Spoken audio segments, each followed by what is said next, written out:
اگلا کوشچن علی بھائی ذاتی نوعیت کا ذرا. ہاں میں آپ کو کافی سالوں سے سن رہا ہوں، لیکن اب بعض اوقات لگتا ہے کہ آپ اوور ایکٹنگ کر رہے ہیں اور اپنے مخالفین کو سمجھانے کی آڑ میں چڑھا رہے ہیں. کیا اس طرح کا انداز گفتگو سیرت نبی علیہ السلام کے مطابق ہے؟ مہربانی فرما کر وضاحت فرما دیں. پہلی تو بات یہ ہے کہ ہمارا اس طرح کے سوالات کو سن لینا ہی ہمارے اخلاق کی علامت ہے. آپ مہربانی کر کے یہ سوال کسی مفتی سے کر کے بتائیں، ٹھیک ہے. دوسری بات یہ ہے کہ جہاں تک میری ذات کا تعلق ہے، میں نے ایک مسئلہ 179 ریکارڈ کروایا ہے انجینئر محمد علی مرزا عوام الناس کی عدالت میں، جس میں میری شخصیت، میں نے جو دعوت لانچ کی ہے اس سے متعلق 20 سوالات کور کیے گئے تھے. اس کے بعد حالیہ دنوں میں مجلس نمبر 50 میرا انٹرویو ریکارڈ ہوا ہے 4 گھنٹے کا. وہ مسئلہ 179 تو 2 گھنٹہ 20 منٹ کا تھا، یہ 4 گھنٹے کی گفتگو ہے جس میں میں نے آلموسٹ ان باتوں کو ڈسکس کیا ہوا ہے. لیکن اب چونکہ یہ سوال آ گیا، میں تھوڑا سا اس میں ایڈ کر دیتا ہوں. پہلی بات یہ ہے کہ یہ جو چڑھانے والی بات ہے نا، یہ آٹومیٹیکلی ہو جاتی ہے. وہ کیسے؟ جب آپ داڑھی کے فضائل کے اوپر بات کریں گے نا اور داڑھی منڈانے کو کنڈیم کریں گے تو داڑھی منڈوں کو چڑھانے والی بات ہو جاتی ہے. اگر آپ میری اس بات سے ایگری نہیں کرتے نا، تو اگر آپ داڑھی والا یہ سوال کرنے والا، تو بغیر داڑھی والوں کے سامنے داڑھی کے فضائل اور داڑھی نہ رکھنے کے نقصانات بتائے، اور دیکھیں تھوڑی دیر بعد وہ بھی یہ سوال لکھ کے آپ کو بھیج دیں گے، اگر آپ کے شر سے وہ ڈرتے ہوئے نہ ہوئے تو. اور ڈریں گے تو خاموشی اختیار کریں. یہ نیچرل چیز ہے کہ جب کسی ایسی بات کو ڈسکس کیا جا رہا ہوتا ہے جو آپ کے نظریات کے خلاف ہوتی ہے یا آپ پہ زد پڑ رہی ہوتی ہے، تو آپ کو لگ رہا ہوتا ہے مجھے ہی ٹارگٹ کر رہا ہے. اس کا میں نے اس میں بھی کہا تھا کہ مجھے آج تک کسی اہل حدیث نے نہیں آ کے کہا کہ جب جناب آپ توحید بیان کرتے ہیں نا تو بڑے سخت لفظ استعمال کرتے ہیں، اس سے بریلویوں کے دل، معصوم چڑیا جتنے دل ہیں بیچارے دکھ جاتے ہوں گے. تھوڑا سا بریلویوں پہ ہاتھ ہلا رکھا ہے، کہ منڈ کے رکھو انہوں. کیوں؟ کہ توحید کا انٹرسٹ اہل حدیث کے لیے ہے. ان کو پتا ہے بریلوی سے چڑھتے ہیں، تو جب توحید کے اوپر رگڑا لگے گا تو ہمارا تو کون سا رگڑا ہے، بریلویوں کا رگڑا ہے. تو اگر یہ مجھے سمجھانے والے اتنے ہی میرے خیر خواہ ہوں تو مجھے اس طرح سمجھائیں اللہ کی وجہ سے. آپ کوئی ایکٹنگ کر کے آ جائے، لاد ہے پچھلے 10 سالوں میں تو کوئی نہیں آیا، اور آپ بھی سمجھتے ہیں کہ ایسا کبھی نہیں ہوگا. اور آج تک میرے پاس کوئی بریلوی نہیں آیا جس نے مجھے کہا ہو کہ یہ دیکھیں جی اہل حدیث جو بھی ہیں ہمارے بھائی ہیں، آپ یہ اہل حدیثوں کو کیوں ننگے سر کے اوپر رگڑا لگاتے رہتے ہیں، پڑھنے دیں ان کو ننگے سر نماز، آپ کیا لیتے ہیں. ٹھیک ہے، کیوں؟ وہ کبھی بھی یہ بات نہیں کریں گے، وہ تو انہوں نے ان کی چھیڑ بنائی ہوئی ہے. ٹھیک ہے، وہ تو خوش ہوتے ہیں جب اہل حدیث کی اس چیز کو ہائی لائٹ کیا جاتا ہے. کیوں؟ وہ بریلویوں کو بات اچھی لگ رہی ہوتی ہے، وہ بھی اہل حدیث کے خلاف یہی رونا رو رہے ہوتے ہیں. ٹھیک ہو گیا؟ صحیح. اور اسی کو باقیوں کے اوپر بھی قیاس کر لیں، سب ایک دوسرے کے بارے میں یہ باتیں کریں گے. مخالفین کو چڑھانا کوئی مقصد نہیں ہوتا، نعوذ باللہ من ذالک. مخالفین چڑھتے ضرور ہیں، یہ مجھے پتا ہے، یہ بات ہے. وہ تو سورۃ المومنون میں آیا کہ اے نبی جب قرآن پڑھ رہے ہوتے ہو نا، قریب ہے کہ کافر تم پہ ٹوٹ پڑے. ان کو اتنا غصہ آتا ہے. قرآن سننے سے بھی چڑھتے تھے کافر، اور پڑھنے والا نبی علیہ السلام جس سے زیادہ کچھ اخلاق نہیں ہے، کیونکہ ان کے نظریات کے خلاف تھا. ہم آپ کو چڑھا رہے تب ہوں جب آپ کے بزرگوں کے ناموں کے ساتھ گندے الفاظ استعمال کریں، آپ کو گالیاں دے رہے ہوں، آپ پہ جھوٹے الزام لگا رہے ہوں. ہم تو صرف آپ کی ڈاکٹرائن میں آپ کو چڑھا رہے ہوتے ہیں جب بھی چڑھانے والا معاملہ ہوتا ہے. کیوں؟ میں وہی لینگویج بولتا ہوں جو یہ ہمیں کہا کرتے ہیں. مثلا میں نے ایک لیکچر میں بات کی، لوگوں نے آؤٹ آف کنٹیکسٹ، جی آپ نے کہا ہے کہ جی بزرگوں کی لاشیں نکال کے لٹکانی چاہیے. میں نے کہا میں نے کسی لیکچر میں نہیں کہا، میں نے کیوں کہنا ہے؟ نہیں آپ نے کہا ہے. میں نے کہا وہ یہ نہیں بات ہوئی تھی، میں نے یہ کہا تھا کہ بریلوی مکتبہ فکر کے لوگ اپنے علاوہ سارے مخالفین کو گستاخ رسول کہتے ہیں، اور وہ کہتے ہیں یہ اس قابل ہیں کہ ان کی لاشیں چوکوں میں لٹکائی جائیں. گستاخ رسول کی ایک ہی سزا، سرتن سے جدا، سرتن سے جدا، نعرے لگواتے ہیں نا. اور یہ کہتے ہیں یہ گستاخ ہیں، ان کی لاشوں کو لٹکانا چاہیے سرعام ان گستاخوں کو، کیونکہ یہ گستاخ ہیں.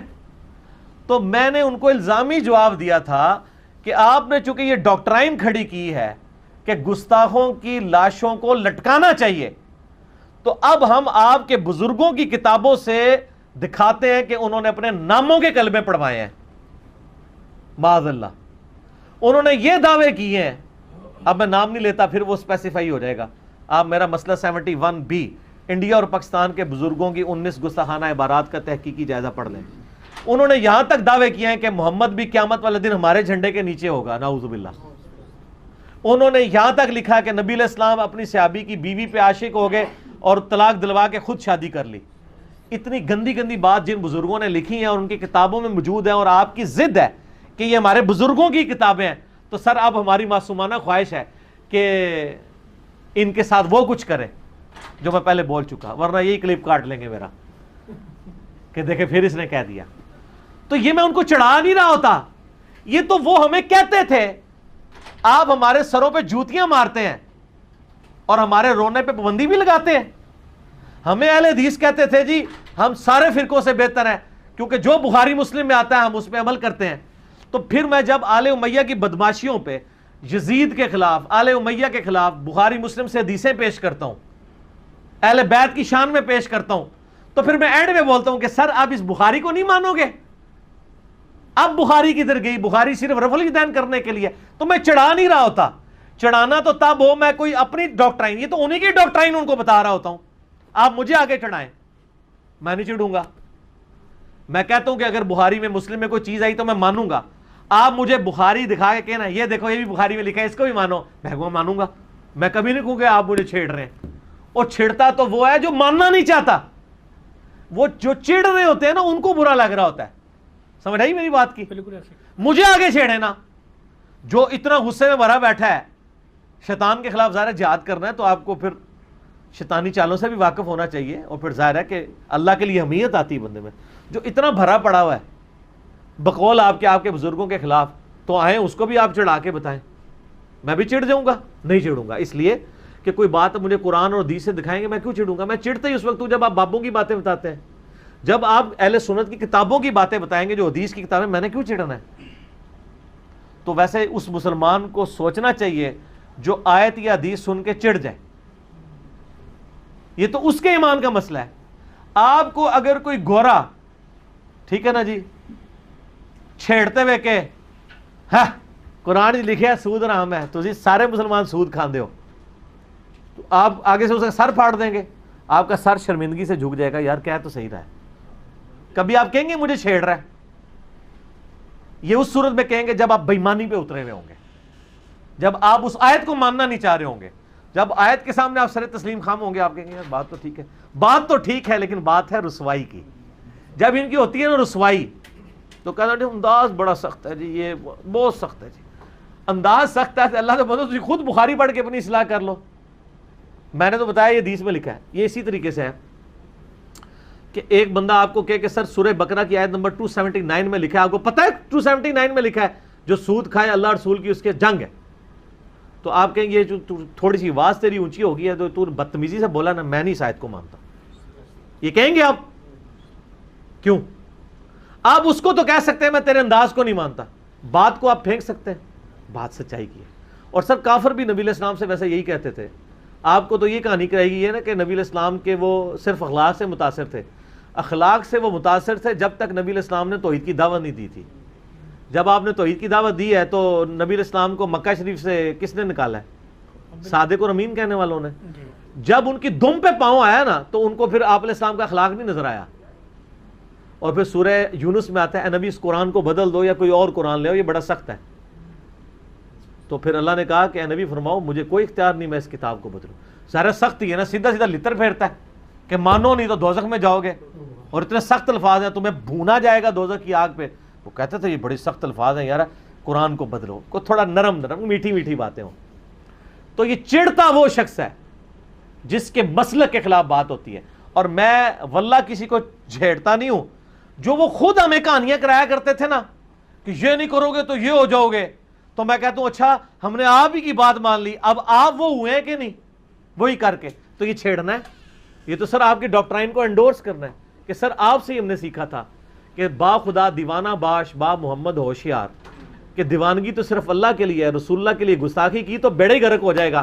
تو سر مجھے چشتی رسول اللہ اور اشرف علی رسول اللہ پہ بتائیں اب آپ کیا حکم لگاتے ہیں؟